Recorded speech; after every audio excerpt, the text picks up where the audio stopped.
बता दिए, इस्लाम की धर्म स्थली सऊदी अरब, सबसे बड़ा मुस्लिम देश इंडोनेशिया, जहां खलीफत रही वहां टर्की, और जहां आईएसआईएस का इलाका वहां इराक और सीरिया, वहां कहीं भी कुछ भी नहीं है ऐसा, फिर भी हमारे यहां क्यों है कैसा। तो मैं कहना चाहूंगा सभापति महोदय, एक हिंदी में कहावत होती है, नया मुल्ला प्याज ज्यादा खाता है, परंतु यहां तो जो गैर मुल्ला प्याज बहुत खा रहा था, और इतना खा रहा था कि आंसू निकल रहे थे गरीब मुसलमान के भी और देश के भी।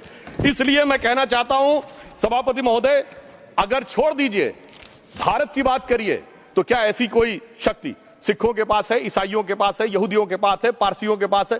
नहीं है। छोड़ दीजिए, इस्लाम के अंदर आइए। अगर इतना भाईचारा है तो ये सुन्नी वक्फ बोर्ड और शिया वक्फ बोर्ड अलग क्यों है मेरे भाई? जमीन पे एक दूसरे पे एतबार नहीं है, सिर्फ सियासत के लिए साथ में आने की बात है, ये भी जरा सोचने की बात है। और जो अकलियतों में भी अकलियत है, आगा खानी है, बाकी है, जो बोहरा है, उनकी तो कोई गिनती नहीं है। सभापति महोदय, आज इस पुराने वक्त की आखिरी रात में खड़े होकर इस नए वक्त के आगाज की नई सुबह के दिन मैं प्रधानमंत्री श्री नरेंद्र मोदी जी, हमारे अल्पसंख्यक मामलों के मंत्री किरण रिजिजू जी का मैं बहुत इस्तकबाल करता हूं। जब वक्त के ऊपर हम बात कर रहे हैं, वक्त की रुखसती का वक्त आ गया है और नई वक्त की नई सुबह होने का वक्त आ गया है।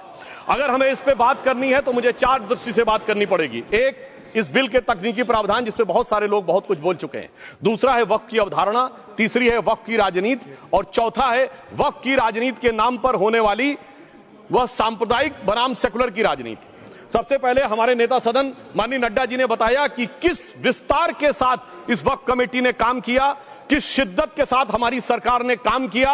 और चाहे वक्फ कमेटी के जेपीसी के चेयरमैन हमारे उस सदन के सदस्य जगदम्बिका पाल जी रहे हों, हमारे मंत्री जी रहे हों, सबने जिस शिद्दत से काम किया है, तो उनके लिए मैं माननीय प्रधानमंत्री जी अपनी सरकार की तरफ से कहना चाहता हूं कि उन्होंने एक इबादत के भाव से काम किया है। तो मैं कहना चाहता हूं, इबादतों की तरह मैं ये काम करता हूं, अपने फर्ज को झुककर सलाम करता हूं, फिर भी आप खिलाफत कर रहे हैं, तो तेरी मुखालफत से निखरती है शख्सियत मेरी। मैं सियासी दुश्मनों का भी बहुत एहतराम करता हूं। तो इस एहतराम के साथ मैं अब आगे का प्याम शुरू करता हूं, और मैं ये बताना चाहता हूं कि एक बड़ी सिंपल सी बात है, जो अभी माननीय नड्डा जी ने भी कहा, दुनिया के तमाम मुस्लिम देश बता दिए, इस्लाम की धर्म स्थली सऊदी अरब, सबसे बड़ा मुस्लिम देश इंडोनेशिया, जहां खलीफत रही वहां टर्की, और जहां आईएसआईएस का इलाका वहां इराक और सीरिया, वहां कहीं भी कुछ भी नहीं है ऐसा, फिर भी हमारे यहां क्यों है कैसा। तो मैं कहना चाहूंगा सभापति महोदय, एक हिंदी में कहावत होती है, नया मुल्ला प्याज ज्यादा खाता है, परंतु यहां तो जो गैर मुल्ला प्याज बहुत खा रहा था, और इतना खा रहा था कि आंसू निकल रहे थे गरीब मुसलमान के भी और देश के भी। इसलिए मैं कहना चाहता हूं सभापति महोदय, अगर छोड़ दीजिए भारत की बात करिए, तो क्या ऐसी कोई शक्ति सिखों के पास है, ईसाइयों के पास है, यहूदियों के पास है, पारसियों के पास है? नहीं है। छोड़ दीजिए, इस्लाम के अंदर आइए। अगर इतना भाईचारा है तो ये सुन्नी वक्फ बोर्ड और शिया वक्फ बोर्ड अलग क्यों है मेरे भाई? जमीन पे एक दूसरे पे एतबार नहीं है, सिर्फ सियासत के लिए साथ में आने की बात है, ये भी जरा सोचने की बात है। और जो अकलियतों में भी अकलियत है, आगा खानी है, बाकी है, जो बोहरा है, उनकी तो कोई गिनती नहीं है। हमारी सरकार ने पहली बार मुस्लिम समाज के अंदर भी ईमानदारी से सबको समान प्रतिनिधित्व देते हुए एक नई सुबह के नए वक्त का आगाज किया है। इसके लिए मैं सरकार को बधाई देना चाहता हूं। और सिर्फ ऐसा ही नहीं है, मुस्लिम समाज के अनेक लोग इस प्रकार के नियमों से बहुत प्रभावित हुए और बहुत प्रताड़ित हुए, जिसके अनेक उदाहरण बहुत लोगों ने बताए होंगे। मोहम्मडन एजुकेशन सोसाइटी कोल्हापुर का केस है, ईदगाह मैदान हुबली का केस है, जिसको सुप्रीम कोर्ट ने साफ साफ उसको हुबली धारवाड़ म्युनिसिपल कॉर्पोरेशन को वापस कर दिया। अनीसा अयाशा वर्सेस तमिलनाडु वक्फ बोर्ड का केस है, तेलंगाना स्टेट वर्सेस मोहम्मद मुजफ्फर का केस है, हिमाचल प्रदेश वक्फ बोर्ड वर्सेस ख्वाजा खलीलुल्लाह का केस है, और सभापति महोदय ताजमहल पर भी दावा कर दिया गया। अब तो मैं पूछना चाहता हूं, और सुप्रीम कोर्ट ने अपने जजमेंट में कहा कि भाई शाहजहां के जमाने का लिखा फरमान लेके आइए, तब हम मानेंगे कि इस पे कोई दावा है या नहीं।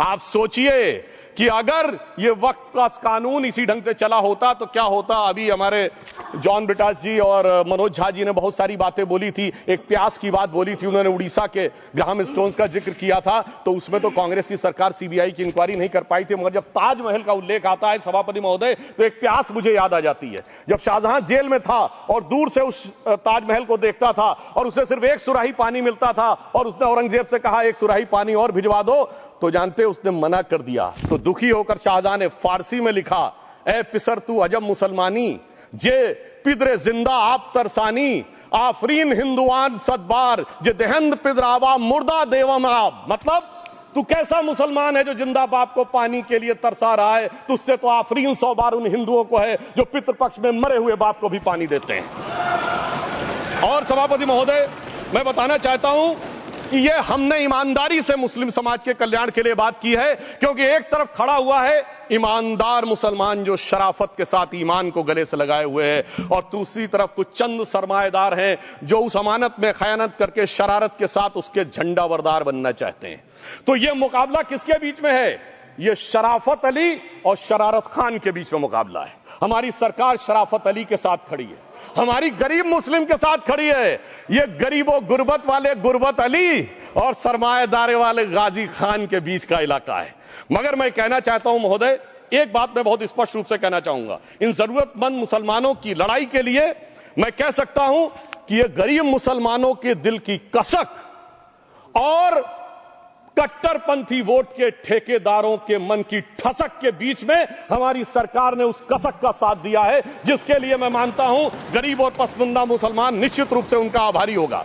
हां, मगर जब इसकी बात आती तो भी माननीय खड़गे जी भी बोल रहे थे, माननीय संजय सिंह जी भी बोल रहे थे, मनोज झा जी भी बोल रहे थे कि साहब आपके यहां वो कितने पुजारी हैं और कितने किस वर्ग के पुजारी हैं। तो मैं उनको बताना चाहता हूं, केवल अकेले जूना अखाड़े ने पिछले साल 71 SC ST लोगों को महामंडलेश्वर बनाया है। अरे आप तो हमारे सदन में बैठे हुए बाल योगी उमेश नाथ जी नहीं दिखते? वैसे तो कहा जाता है जात ना पूछो साधु की, मगर मैं बताना चाहता हूं विश्व हिंदू परिषद के 50,000 से अधिक पुजारी ट्राइबल्स में जो शेड्यूल कास्ट है जो काम कर रहे हैं। मगर मैं हद अदब से पूछना चाहता हूं, बताइए मुल्ला मौलवी मुफ्ती मुकर्रम बारी हाफिज में से कितने पसमंदा हैं?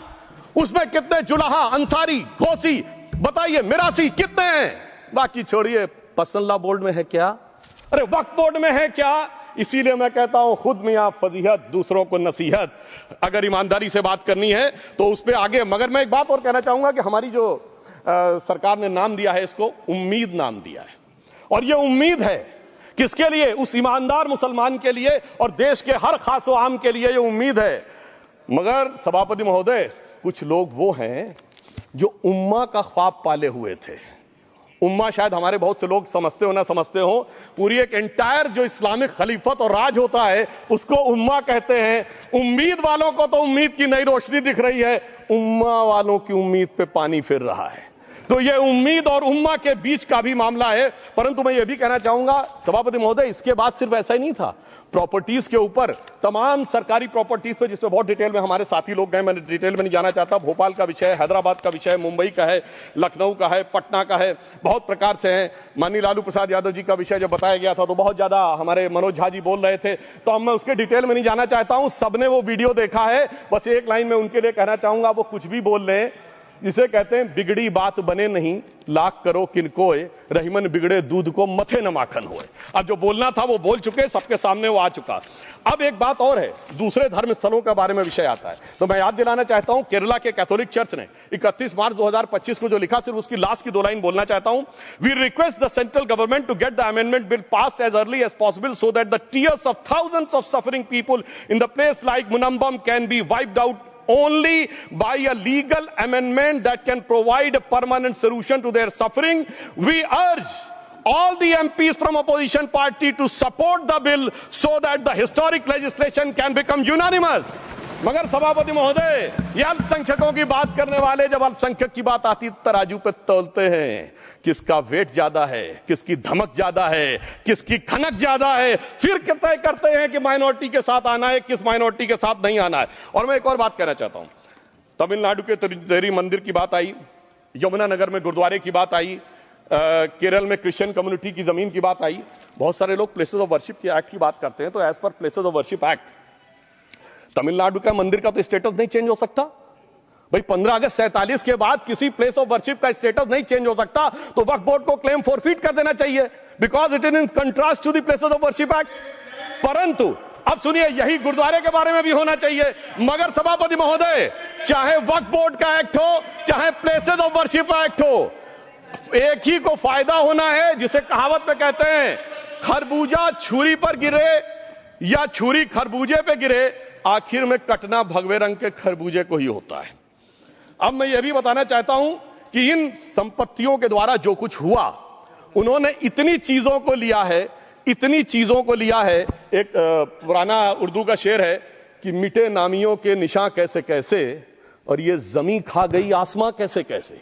इस जमीन ने कैसे कैसे लोगों को अपने में समा लिया, इसकी तमाम तारीख गवाह है। अगर मैं इसमें बहुत डिटेल में जाऊंगा तो सदन का बहुत सारा वक्त जाएगा, परंतु मैं एक बात ये कहना चाहता हूं कि जब इतना ज्यादा आगे बढ़ गया तो फिर कोर्ट ने आगे इंटरवेंशन करना शुरू किया। मैं डिटेल में नहीं जाना चाहता हूं। अभी कार्तिकेय शर्मा जी ने, बहुतों ने बोला सैयद फसल का case versus Union of Government, Allahabad High Court के केस को कहा, मगर Bashir versus State of West Bengal case में उन्होंने बहुत क्लियर कट कहा है कि waqf is not a religious denomination in accordance with the Article 26 of the Constitution, so the matter relating to the restricting the economic, financial, political and other sectoral activities that may be associated with religious practice under Article 25(2)(a) of the Constitution can be regulated by the state। तो मुझे लगता है अब इसके बाद कोई किंतु परंतु का स्कोप नहीं रह जाना चाहिए। परंतु उसके बाद भी सभापति महोदय, जो कानून को न माने, जो कहे संविधान को नहीं मानेंगे, और जो ये कहे कि साहब अदालत के आदेश को भी नहीं मानेंगे, तो फिर इसका मतलब उसके मन में तो एक ऐसी बादशाही आ गई है। इसके लिए मुझे सभापति महोदय, वो पुरानी वाली फिल्म अगर लोगों को याद हो तो मुगले आजम का वो सीन याद आता है कि जब अकबर ने अनारकली को कैद कर लिया तो सलीम कहता है जब्त मैं करूं जिसकी की जमीन वीरान हो गई है, जब्त वो न करे जिनके सिर्फ शौक के बाद चाहत को ठेस पहुंची है। ये जिल्ले इलाही की बादशाही नहीं बल्कि खुदाई है। मैं कहना चाहता हूं जो संविधान को न माने, कानून का न माने, इसका मतलब वो अपनी खुदाई में जी रहा है। तो ये वो लोग हैं। और वैसे मैं सभापति महोदय, खुदाई से आजकल बहुत से लोगों को डर लगता है, क्योंकि जहां जहां खुदा है वहां वहां भगवान है, जहां जहां खुदा है वहां वहां भगवान है। बाकी आप सब बहुत बुद्धिमान हैं। अब मैं ये भी बात कहना चाहता हूं, और वैसे आखिर में उस अनारकली को कैद से छुड़ाने के लिए सलीम का एक हिंदू साथी दुर्जन सिंह ही आया था। मैं कह सकता हूं कि वक्फ की इस मुकद्दस जमीन को अगर कैद करके रखा है तो उन चंद लोगों ने, जिनके दिमाग आज भी उन चीजों में भरे हुए हैं कि कोई समझता हम तो किसी जमाने में हुक्मरान वक्त थे, कोई कहता हुजूर नवाब थे, कोई कहता बादशाह आलमगीर थे, कोई कहता है बादशाह गाजी जिंदा पीर थे।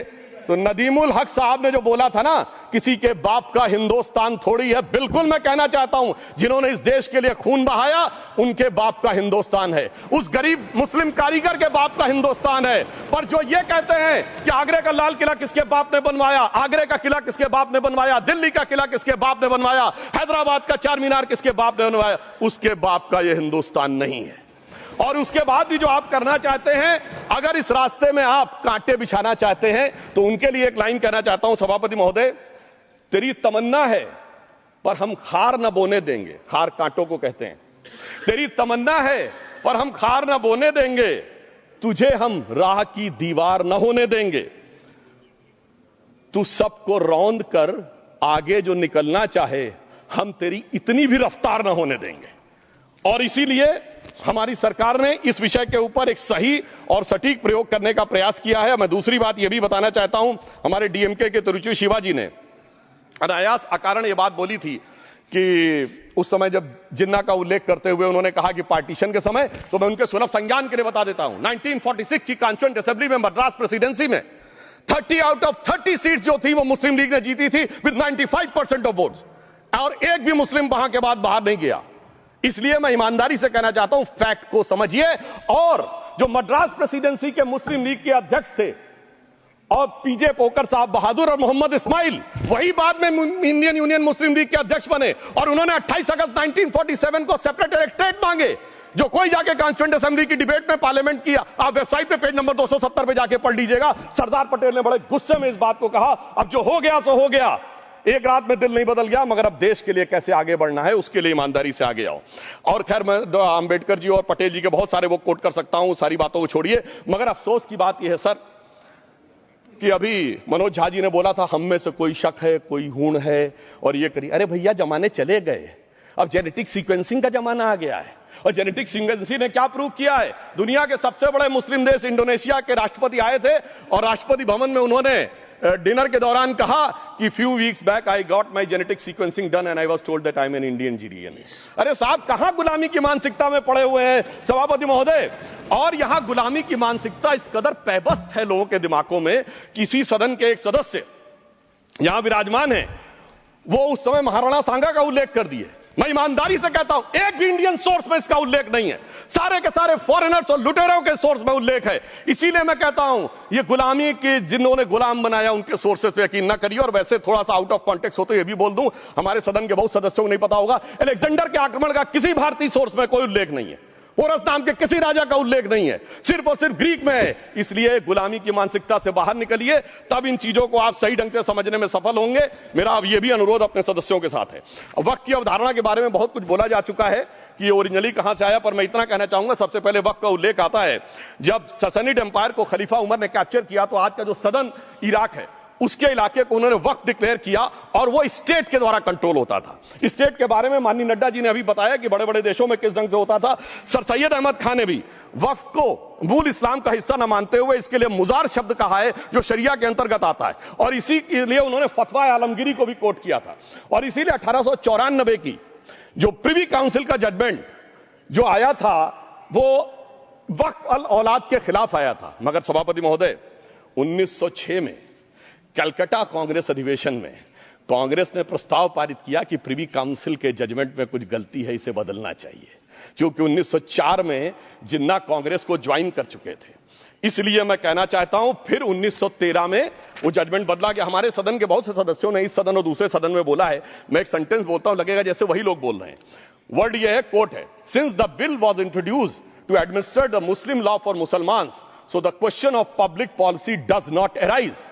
लगता है जैसे हमारे कोई सदस्य बोल रहा हूं। सर, ये मोहम्मद अली जिन्ना ने अप्रैल 1913 में ही is used this word while moving the report of the select committee to the imperial legislative council. Sir, 1913 से 2013 तक भाषा ही नहीं बदली, और आज भी भाषा नहीं बदल रही है। हमें ईमानदारी से, और उस समय यूपी और बंगाल ने उसका विरोध किया था, आज यूपी और बंगाल के लोग किस तरीके से साथ में है वो पूरी तरीके से दिखाई पड़ता है। इसलिए हम ये कहना चाहते हैं, हाँ, एक प्रश्न बहुत उठाया जाता है कि केवल मुस्लिम ही वक्फ को क्यों दान दे सकता, ऐसा वक्फ बोर्ड में क्यों संशोधन किया गया। मैं ईमानदारी से कहना चाहता हूं, ऐसा नहीं कि मैं इस्लामिक मामलों का बहुत बड़ा आलिम फाजिल जानकार हूं, मगर इस्लाम में बहुत साफ मान्यता है कि जो गैर मुस्लिम है उसकी इबादत अल्लाह कबूल नहीं कर सकते, उसकी दुआ कबूल नहीं होगी तो दान कैसे कबूल होगा। साहब, हम इस्लामिक भावना का सम्मान कर रहे हैं। हमारे अल्पसंख्यक मंत्री गए थे तो वो मदीना में एक डेफिनेट लेवल तक जा सकते, उसके आगे नहीं जा सकते। अगर इबादत की इजाजत नहीं है तो साहब जायदाद की इजाजत कैसे हो सकती है? मुस्लिम भावना का सम्मान है, और अगर है तो कोई मुल्ला मौलवी मुफ्ती मुकर्रम बारी आज आके बता दे कि कबूल हो सकती है दुआ, तो हम दान भी कबूल करने के लिए तैयार हैं। और तो और छोड़िए साहब, जब आप कहते हैं कि हर चीज हलाल होनी चाहिए, तो साहब हलाल करने की प्रक्रिया नहीं, हलाल करने वाला भी मुस्लिम होना चाहिए, तब वो हलाल होता था। तो मैं पूछना चाहता हूं साहब, काटने के लिए तो हलाल होने के लिए मुस्लिम जरूरी है, और बांटने के लिए बगैर मुस्लिम के भी हलाल होगा? ऐसा तो नहीं हो सकता। तो जो हमारी सरकार ने किया है वो मुस्लिम भावना के सम्मान के लिए किया है। और जहां तक मैं कहना चाहूंगा, हिंदू समाज के बारे में बात करते हैं, हमारे यहां कोई प्रॉब्लम नहीं है। हमारे यहां कोई ऐसा नहीं कि हज पे कोई गैर मुस्लिम नहीं जा सकता। हमारे देखिए कुंभ में 50 लाख विदेशी आए थे और किसी से नहीं कहा या कन्वर्ट हो जाओ। इसलिए मैं कहना चाहता हूं, हिंदुइज्म की धारणा और बाकी धारणा का जो तुलना करने का प्रयास करते हैं वो बहुत उचित नहीं है। मगर सभापति महोदय, इस वक्त ने कई अद्भुत नजारे दिखाए। इस्लाम में जो काफिर से ज्यादा मुशरिक और शिर्क को बुरा माना गया, नहीं जो भगवान को माने ही नहीं। यहां देखिए वो लेफ्ट के लोग जो कहते धर्म एक अफीम है, वो आज खुदाई खिदमतगार बन के खड़े हो गए। सोचिए कैसा बदलाव आया है। और सर, मुझे एक और चीज नजर आती है। एक पुराना गीत था, वक्त ने किया क्या हसी सितम। तो आज मैं कहना चाहूंगा, वक्त ने किया क्या हसी सितम कि मुस्लिम लीग और शिवसेना मिलके हो गए हम। और मैं कहना चाहता हूं, ये मुस्लिम लीग वो है जिसने सेपरेट इलेक्टोरेट की मांग की थी, और इस शिवसेना के उबाटा के हमारे इस सदन के एक सदस्य हैं। और सर, हमारे साथ मुरली जी बैठे हैं, मुरली देवड़ा जी ने मुझे याद दिलाया, उन्होंने मिलिंद देवड़ा जी ने याद दिलाया, उन्होंने कहा एक जमाने में उन्होंने कहा था मुस्लिमों की नागरिकता छीन लेनी चाहिए। इसीलिए मैं कह रहा हूं वक्फ ने किया क्या हंसी सितम, ये दोनों मिलके हो गए हम। और सर मैं इसके बाद एक टेक्निकल बात करना चाहता हूं। जब इन्होंने टाइम ड्यूरेशन हटा दिया था और बैक में पीछे जा सकते थे, तो मैं पूछना चाहता हूं सर कि जब ब्रिटिश हुकूमत आई तो उसने तो मुगलों सारी हुकूमत ले ली थी, तो उनका मालिकाना हक कैसे हुआ? सर 1707 के बाद तो इस्लामी हुकूमत दिल्ली से खत्म हो गई थी। एक आखिरी मुगल बादशाह शाह आलम के लिए तो बोला जाता था सल्तनते शाह आलम दे लाल किले ते पालम, यानी आज का IGI एयरपोर्ट। तो साहब उसके बाद ये गुजरात के सूरत से लेकर लखनऊ तक उनका मालिकाना हक निकलने कहां से लगा?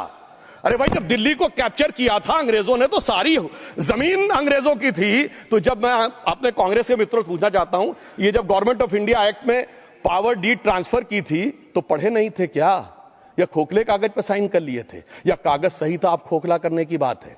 मैं पूछना चाहता हूं जब 250 साल तक वो हुकूमत ही नहीं रही तो उस हुकूमत के फरमान की लेजिटिमेसी कैसे हो सकती है? ये मैं कानूनविदों के लिए भी एक फूड फॉर थॉट रखने की बात करता हूं। और दूसरी बात मैं कहना चाहता हूं, ये किन हुकूमतों की बात कर रहे हैं सभापति महोदय? अगर सूरत नगर निगम पे दावा है मुगल के जमाने का और तमिलनाडु के मंदिर पर अरकाट के नवाब का, सभापति महोदय ये वो हुकूमतें थी जो जजिया लगाती थी, ये वो हुकूमतें थी जो जिम्मी का कॉन्सेप्ट रखती थी, ये वो हुकूमतें थी जो गाजी की बात करती थी।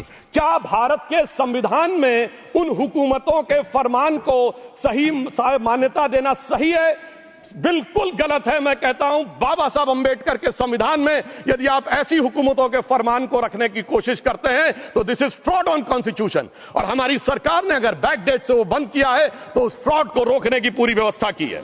और यहां पर मैं ये भी कहना चाहता हूं सभापति महोदय, जमींदारी उन्मूलन 1948 में हो गया, मगर ये बाद में जमींदार कैसे क्रिएट हो गए? हमने बचपन में विनोबा भावे, हम लोग के जन्म से बहुत पहले की बात है, विनोबा भावे जी के भूदान आंदोलन की बात सुनी थी, जिसमें जमींदारों से पैसा लेके जमीन लेके गरीबों को दी जाती थी। पर सभापति महोदय कभी आपने सुना कि गरीबों की जमीन जमींदारों को मिल जाए? वो 2013 के बोर्ड ने वो व्यवस्था कर रखी थी। यानी वो भूदान आंदोलन था गांधी जी के शिष्य विनोबा जी का, तो आज के गांधियों के नेतृत्व में भू हड़प आंदोलन शुरू हो गया।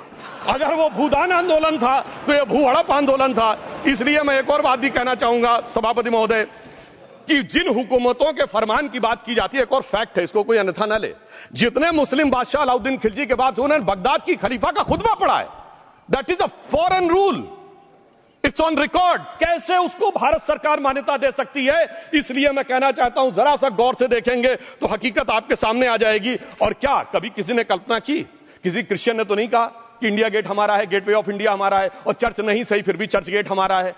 तो फिर यह केवल किसी एक के दिमाग में क्यों आती है? हमने जो इवैक्यू एक्ट के तहत दे दिया था पाकिस्तान के गए लोगों को, क्या हमारे जो सिख और हिंदू भाई आए थे उनकी जमीनें मिली? अरे महाराजा रणजीत सिंह की राजधानी लाहौर थी और काबुल तक था राज, तो क्या उन्होंने जमीनें नहीं दान दी होगी गुरुद्वारे और मंदिरों को? वो मिली? अरे वो तो छोड़िए, ननकाना साहब और करतारपुर साहब तक नहीं मिला था। इससे दिखाई पड़ता है कि कितनी एक तरफा हम लोगों ने कोई निगोशिएट ही नहीं किया और उसे करने की बात कही थी। इसलिए मैं कह सकता हूं सर, अब हमारी सरकार ने जो संशोधन किए हैं, अब यह मजहबी हुकूमत के फरमान से नहीं, बाबा साहब अंबेडकर के संविधान से चलने वाला है। अब मैं अंत में उस विषय के ऊपर आता हूं जिसे सांप्रदायिक राजनीति बनाम सेकुलर राजनीति इसके ऊपर कहा जाता है। सभापति महोदय मैं बताना चाहता हूं कि जब आजादी मिली उसके बाद क्या किसी ने डिमांड किया था कि हमें वक्फ बोर्ड चाहिए? नहीं किया था। फिर क्यों 54 में दिया गया? किसी मुस्लिम ने डिमांड किया क्या कि मदरसे चाहिए? फिर क्यों दिया गया? मुस्लिम समाज तो राष्ट्र की मुख्य धारा में आने को तैयार था, इसीलिए यूसुफ खान दिलीप कुमार के नाम से आने में उन्हें कोई प्रॉब्लम नहीं थी। महजबीन बानो को मीना कुमारी के रूप में आने में प्रॉब्लम नहीं थी। मुमताज बेगम को मधुबाला बन के आने में प्रॉब्लम नहीं थी। हामिद अली को अजीत के रूप में आने प्रॉब्लम नहीं थी। मगर और मैं यह भी बताना चाहता हूं, मुस्लिम समाज में बहुत बड़ा तबका उस समय इस बात को सोच रहा था, और अभी कपिल सिब्बल साहब बोले ये उस चीज के वकील नहीं, इन्हें पता होना चाहिए, पता होगा कि सुन्नी सेंट्रल वक्फ बोर्ड राम मंदिर में 1961 में मुद्दई बना है, 12 साल के बाद, क्योंकि के मोहम्मद ने लिखा है कि एक बहुत बड़ा तबका था जो ये मानता था कि हमें इस चक्कर में नहीं पड़ना चाहिए। मगर अफसोस कि वही लेफ्टिस्टों सेक्युलरिस्टों ने उनको समझा समझाकर इस मुकाम तक लाकर खड़ा कर लिया। अब यहां मैं एक और बात कहना चाहूं, खैर छोड़िए उन सरकारों ने बाद में क्या दिया, मगर उसके बाद सुनिए, इंदिरा जी के जमाने में मुस्लिम पर्सनल लॉ बोर्ड आया, तो राजीव जी के जमाने में शाबानो केस आया, तो नरसिम्हा राव के जमाने में 95 का एक्ट आया, तो मनमोहन सिंह जी के जमाने में 2013 का एक्ट आया, मगर इलाज नहीं निकला। तो इसे एक शेर में कहूंगा कि मरीजे सेकुलर इश्क पर लानत खुदा की, मर्ज बढ़ता गया जो दवा की। अब मैं सभापति महोदय एक और बात कहना चाहता हूं, शुरू के 20-25 साल में मुस्लिम समाज के बारे में मैं कहना चाहता हूं। आज जब आजादी मिली तो मुस्लिम समाज के प्रतीक कौन थे? उस्ताद बिस्मिल्लाह खां, उस्ताद फरीदुद्दीन डागर, उस्ताद बड़े गुलाम अली, उस्ताद जाकिर हुसैन जिनकी अभी कुछ दिन पहले डेथ हुई, बड़े बड़े नगमा निवार, हसरत जयपुरी, मजरूर सुल्तानपुरी, साहिर लुधियानवी, कैफी आजमी, जोश मलियाबादी, जिगर मुरादाबादी। अब सर क्या हो गया? तब मुस्लिम समाज इन अदब के शाहकारों के साथ जोड़ा जाता था। आज मुस्लिम समाज का नेतृत्व किन लोगों के साथ जोड़ता है? इशरत जहां, याकूब मेनन, मुख्तार अंसारी, अतीक अहमद, दाऊद इब्राहिम, कौन जोड़ रहा है ये? तब से सर, जब से ये सेकुलर हो गया देश 1976 से और सेकुलर सियासत शुरू हुई, उसने ले जाकर इनको इस मुकाम तक पहुंचाया। और इस वक्फ बोर्ड के बिल में भी जो बात कही जा रही है, सर मुस्लिम समाज को यह समझाया गया कि तुम्हें बीजेपी वालों को तुमसे बड़ी अदावत है, और कहा गया इनको बड़ी मोहब्बत है। जब यह देश आजाद हुआ, मैं उत्तर प्रदेश का रहने वाला हूं, उत्तर प्रदेश में 1931 की सेंसस में 8% रेट ऑफ लिटरेसी थी और सैयद मुसलमानों में 24% थी। यूपी की ब्यूरोक्रेसी में 20% थे। आज कहां चले गए सब? मैं एक लाइन में कहना चाहूंगा, ये अदावत और मोहब्बत की सियासत में ऐसे फंसे कि किसी को किसी की मोहब्बत ने मारा, किसी को किसी की अदावत ने मारा, मगर इस शराफत अली को सेकुलर सियासत ने मारा। और मैं सभापति महोदय एक और बात कहना चाहता हूं कि चलिए बोलिए। Fauzia Khan, please please, one second, mic is there. Yes, ये बोल रहे हैं मुस्लिम समाज आज का इशरत जहां और फलाना टेररिस्ट के साथ नाम जोड़ रहे हैं। ये बिल्कुल आरोप है सर, इसको एक्सपंज करना चाहिए। ये समाज के साथ अन्याय है, ये बात आपको एक्सपंज करना होगा सर, ये बात को। एक honourable member, if you would carefully go through what Sudhanshu has said, I am sure you will appreciate his spirit. Just think for a moment. He has not cast any aspersions. Sudhanshu, go ahead. Time में जवाब दूंगा, और उसके बाद ये हमारा सदन माने ना माने, जो देख रहे होंगे उनके लिए कहना चाहता हूं sir, doctor APJ Abdul Kalam. One second. काहे परेशान? Vaiko ji, honourable member, Vaiko ji, oh my God, Vaiko ji,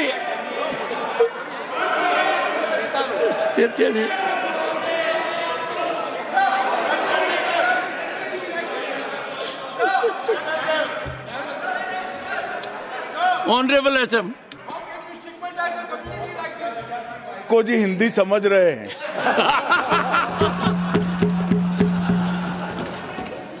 One second. Fauzia Khan, one second. First, I think. One second. Sir क्या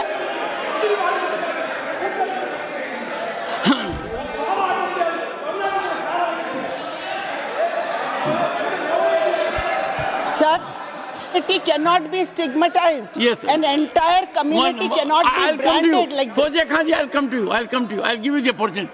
Honorable Finance Minister. But one line is said. One line. No, one nimisham irungappa, please. He might be very emotional, sir, but that one line he said is objectionable, and I will seek your indulgence to remove it. He said, Tamil Nadu la kaadu vai paakren. You enter Tamil Nadu, I'll see you. No good. No good. இல்ல தப்பது தப்பு. நீங்க சொல்ல கூடாது. நீங்க அப்படி பேசுறது தப்பு. நீங்க அப்படி பேசுறது ரொம்பவே தப்பு. இந்த நாட்டுல யார் வேணாலும் எங்க வேணாலும் கால் வைப்போம், யாருக்கும் அதிகாரம் இல்ல ஒரு உயிர் மேல. Honorable Finance Minister. So sir, I mean, this is atrocious. You set foot in Tamil Nadu and take care. What is that language? We have a Home Minister after a long time who has brought about changes unthinkable. What he said, you can be fully assured. Yes, Honorable Home Minister. Yes, Jairam ji. Minister, Please. if the Yes, Honorable Finance Minister Honorable Member. has found a statement objectionable, Jairam ji, address the chair.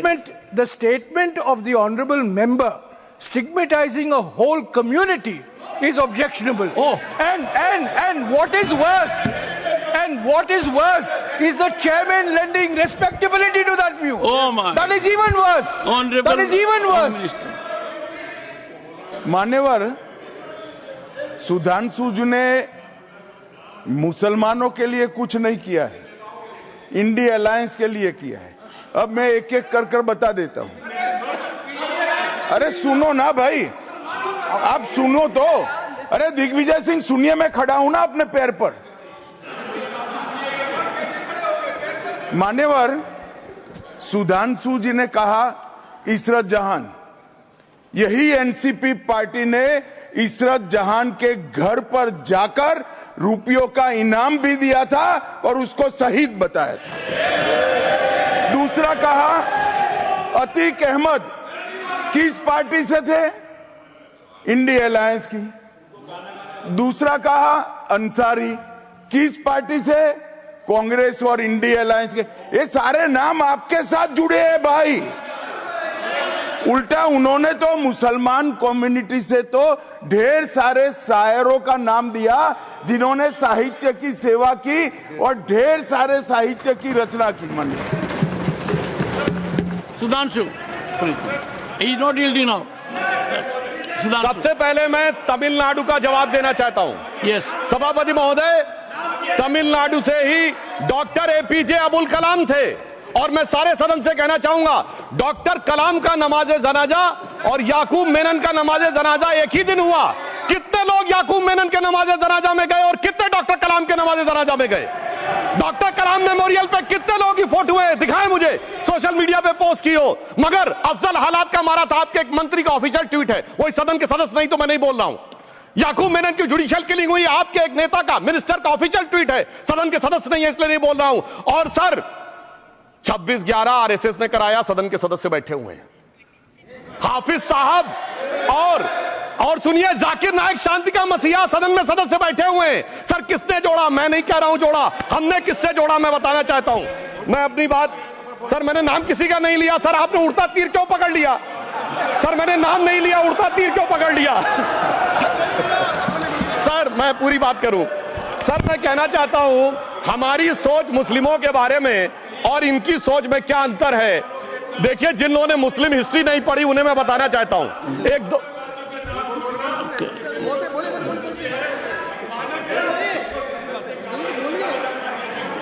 सभापति महोदय, मैं थोड़ा उन लोगों को Islamic history के बारे में बताना चाहता हूं।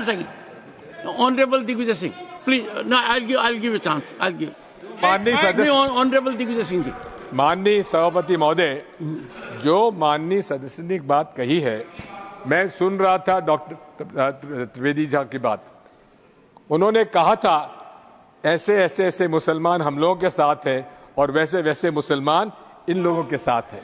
बात यह है कि आपने जिस तरह से इस पूरी बात कही है, ये घोर आपत्तिजनक है, अपमानित करती है, और जो माननीय सदस्य ने भी मेरे बारे में भी कहा है, मैं उनकी निंदा करता हूं।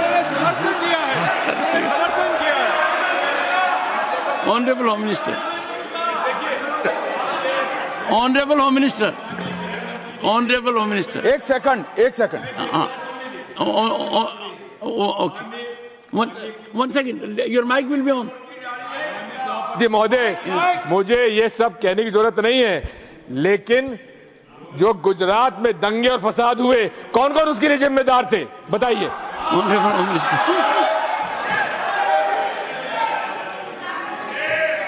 मान्यवर, मैं ध्यान से बारीकी से पूरे संवाद को सुन रहा हूं।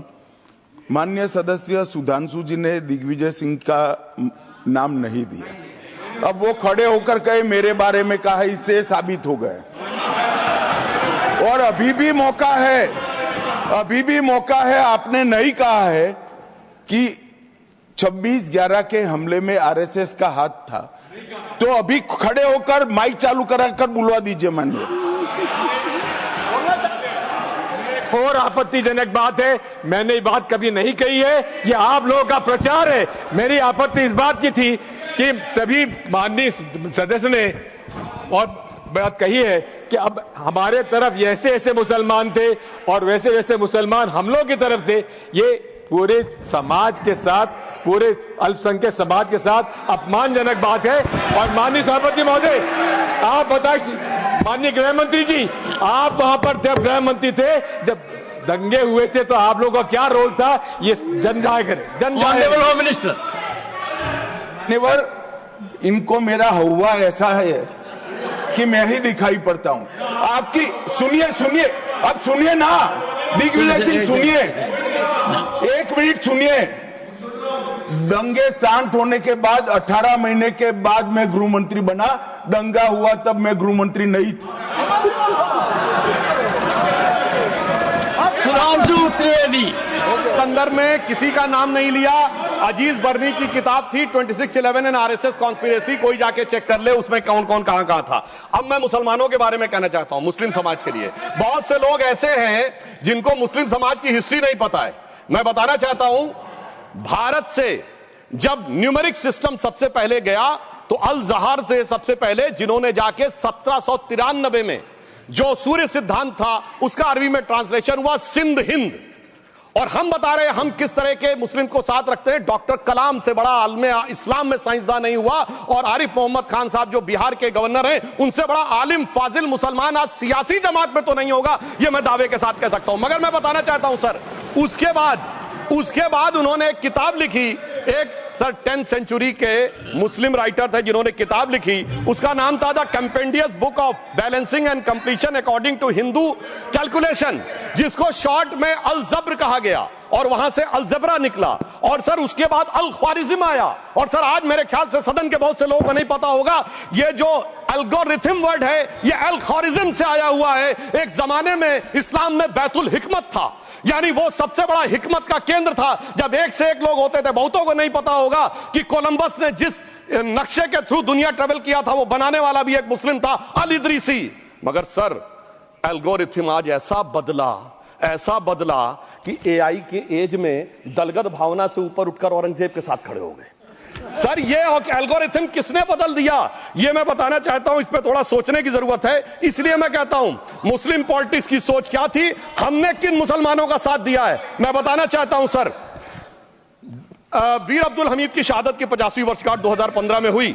प्रधानमंत्री मोदी जी ने उनके पूरे परिवार को और उनकी पत्नी को बुला के सम्मानित किया, और इन लोगों ने उस यासीन मलिक को, जिसके ऊपर 3 एयरफोर्स के ऑफिसर्स को हत्या करने का आरोप था, वो प्रधानमंत्री आवास में। सर साफ दिखाई पड़ता है कौन किसके साथ खड़ा हुआ है, कौन किस तरह के मुसलमान के साथ खड़ा हुआ है। और सर मैं ये भी कहना चाहता हूं सर, ये सर अपने टर्न पे बोलिए सर, पिछले 30-35 सालों से हुआ खड़ा किया जा रहा है। 1990 में जब राम मंदिर आंदोलन हुआ, कहा गया बीजेपी आएगी उत्तर प्रदेश में खा जाएगी। सर बीजेपी आने के बाद उत्तर प्रदेश में जानते क्या हुआ सर, 22 साल से शिया सुन्नी के बीच में जो दंगे चलते थे और मदे साहबा का जुलूस नहीं निकलता था, शिया समुदाय का मदे साहबा का जुलूस लखनऊ में हमारी सरकार में निकलना शुरू हुआ। और उसके बाद कहा गया केंद्र में भाजपा आएगी तो खा जाएगी। सर अटल जी की सरकार आई, इतनी शानदार स्थिति रही। उसके बाद कहा गया गुजरात में आएगी तो भाजपा खा जाएगी। सर गुजरात का मुसलमान आज सबसे समृद्ध मुसलमान है, सबसे ज्यादा जकात वहां से आता है। उसके बाद कहा गया मोदी जी की सरकार आएगी तो क्या होगा। सर मोदी जी की सरकार आने के बाद हमारे साथियों ने बताया है अल्पसंख्यक समुदाय के 70% लोग हैं जिनको किसी न किसी एक योजना का लाभ जरूर मिला है। और सर फिर कहा गया सीए आएगा तो नागरिकता छिन जाएगी। सर उसके बाद भी आपने सब देखा, और सर हम बचपन में सुनते थे कि राम मंदिर बनने लगेगा तो मिडिल ईस्ट के देश पेट्रोल देना बंद कर देंगे। सर राम मंदिर भी बन रहा है, और भारत मिडिल ईस्ट कॉरिडोर भी बन रहा है, और अबू धाबी में भी मंदिर बन रहा है, और 4 मुस्लिम देशों ने सर्वोच्च नागरिक सम्मान मोदी जी को दिया हुआ है। इसलिए मैं कहना चाहता हूं सर, मर्ज हो तो उसका इलाज किया जा सकता है। जैसे हमारे यहां वैद धनवंतर माने गए हैं, इस्लामी अकीदे में वैद हकीम लुकमान माने गए, तो कहा गया है उनके लिए कि इसमें क्या रखा है, देखे है जो तू आन के पास, बदगुमा वहम की दारू नहीं लुकमान के पास। यानी मर्ज का इलाज है, पर वहम का इलाज तो हकीम लुकमान भी नहीं कर सकते जो आपने पाल कर रखा है। मैं कहना चाहता हूं, हम किन मुसलमानों की बात करते हैं? आप गंगा जमुनी तहजीब की बात करते हैं। सर, दारा शिकोह औरंगजेब का बड़ा भाई था, उसने उपनिषदों का अध्ययन किया, संस्कृत में अनुवाद कराया और नाम रखा सिर्रा अकबर, यानी वर्ड्स ऑफ गॉड। मैंने किसी को दारा शिकोह की जयंती मनाते हुए नहीं देखा। मैं पूछना चाहता हूं, बेगम बीबी ताज, उनके घर पे जाते किसी ने सुना? सर ये बताइए, आलम शेख, इतने बड़े कृष्ण भक्त के कवि, किसी ने सुना उनके घर पे जाते हुए? मलिक मोहम्मद जायसी, जिन्होंने पद्मावत लिखा, उत्तर प्रदेश के रहने वाले, उनके घर पे कोई गया? ये बताइए, ब्रिगेडियर मोहम्मद उस्मान के घर पे कौन गया? आजमगढ़ में, गाजीपुर के रहने वाले थे, आज तक जाने वालों में नहीं दिखे। और मैं सर बताना चाहता हूं एक और बात। सर, एक सैयद इब्राहिम रसखान हुए हैं, बहुत बड़े कृष्ण भक्त के कवि। सर, जिन्होंने क्या लिखा, उन्होंने कहा मेरा अगला जन्म हो तो भी मैं कृष्ण भक्ति बनना चाहूंगा। मनुष्य बनूं तो ग्वाल बाले के रूप में, और पशु बनूं तो गाय के रूप में। उन्होंने कहा मानुष हो तो वही रसखान, बसों ब्रज गोकुल गांव के ग्वारन, जो पशु हो तो कहा बस मेरो चरो नित नंद की धेनु मजारन। सर, उन्होंने कहा गायों के बीच में नंद बाबा की गायों में जन्म लेना चाहूंगा। मगर सर, आज एक ऐसे नेता आए हैं इस देश में जिनको गायों से बदबू आने लगी है, तो उनके लिए मुझे मेरे मन में भाव आता है सर कि श्री रामचंद्र कह गए सिया से, ऐसा कलयुग आएगा, गोपालक श्री यदुवर कुल में एक ऐसा नेता आएगा जिसे बकरे कटने में खुशबू मिलेगी, गौ माता में बदबू पाएगा। रामचंद्र कह गए सिया से, कैसा कलयुग आएगा। अब सर मैं एक और बात भी कहना चाहता हूं, हम किनको मानते हैं? सर, नजीर अकबराबादी को सुनिए, कृष्ण भक्त के लिए क्या कहा। सर, मैं एक बोलना चाहता हूं, बुल्ले शाह ने क्या कहा? बुल्ले शाह ने कहा, अभी होली गुजरी है, उसने कहा था आज होली खेलूंगी मैं, कर बिस्मिल्लाह। उन्होंने आगे कहा, अलस्तु बिरबिकुम प्रीतम बोले, सब सखियों ने घूंघट खोले, नाम नबी की रतन चढ़ी, सुनिएगा, नाम नबी की रतन चढ़ी और बूंद पड़ी अल्लाह अल्लाह, आज होली खेलूंगी मैं, कर बिस्मिल्लाह। तो मैं भी कहता हूं, अब बिस्मिल्लाह करिए और उसके बाद हमारे इस सहयोग करिए, इस सकारात्मक उसका, वरना अल्हम्दुलिल्लाह जो हम मुसलमानों के लिए और देश के लिए करना चाहते हैं उसमें हमें सफलता जरूर मिलेगी। अंत में मैं सिर्फ ये कहना चाहता हूं सर, तमाम प्रकार की बातें यहां पर हुई, सकारात्मक और नकारात्मक, मगर अफसोस की बात यह है कि 1913 के वक्फ वाल औलाद से लेके 2013 के वक्फ वाल औलाद तक इनकी फितरत नहीं बढ़ती, क्योंकि सर ये तो पार्टियां ही अल औलाद हैं, तो इनको तो उससे बहुत ज्यादा वो होगी। पर मैं सिर्फ अंत में कहना चाहता हूं सर, अपनी सोच बदलिए। आप जिस कश्ती पे सवार होकर इस दरिया को पार करने की कोशिश कर रहे हैं, पिछले 75 साल में नहीं कर पा रहे हैं, 10-12 साल में बहुत हिचकोले खा रहे हैं, तो कश्ती और रास्ता बदलिए। तो इनके लिए अंत में एक पंक्ति कहते हुए बात समाप्त करना चाहूंगा कि इन्होंने कश्ती भी नहीं बदली, दरिया भी नहीं बदला, पर इन डूबने वालों का जज्बा भी नहीं बदला, पर है शौक सफर ऐसा, एक उम्र हुई हमने, मंजिल भी नहीं पाई, रास्ता भी नहीं बदला। अब अगर नई मंजिल पानी है, नई मंजिल की नई सुबह देखनी है, तो मैं कहना चाहता हूं, आइए सबको साथ लेकर चलिए। और एक ऐसा वक्त आया है जब मैं जो हमारे किरण रिजिजू जी ने कहा था कि मैंने एक शम्मा जलाई हवाओं के खिलाफ, तो मैं प्रधानमंत्री मोदी जी की तरफ से कहता हूं कि हमें इल्जाम मत दीजिए, बहुत अफसोस होता है, हमें इल्जाम मत दीजिए, बहुत अफसोस होता है। बड़ी तरकीब से कश्ती यहां तक लेके आए हैं और बदल देते हैं हम दरिया की लहरें अपनी हिम्मत से, आंधियों में भी अक्सर चिराग हमने जलाए हैं। धन्यवाद। अगर आप हमारे YouTube चैनल पर नए हैं तो इसे लाइक, सब्सक्राइब और शेयर करना मत भूलिएगा। साथ ही बेल आइकन को भी दबाएं ताकि आपको हमारी नई वीडियो की नोटिफिकेशन मिलती रहे। अगर आप ये वीडियो Facebook पर देख रहे हैं तो लाइक जरूर करें और ज्यादा से ज्यादा संख्या में शेयर करें।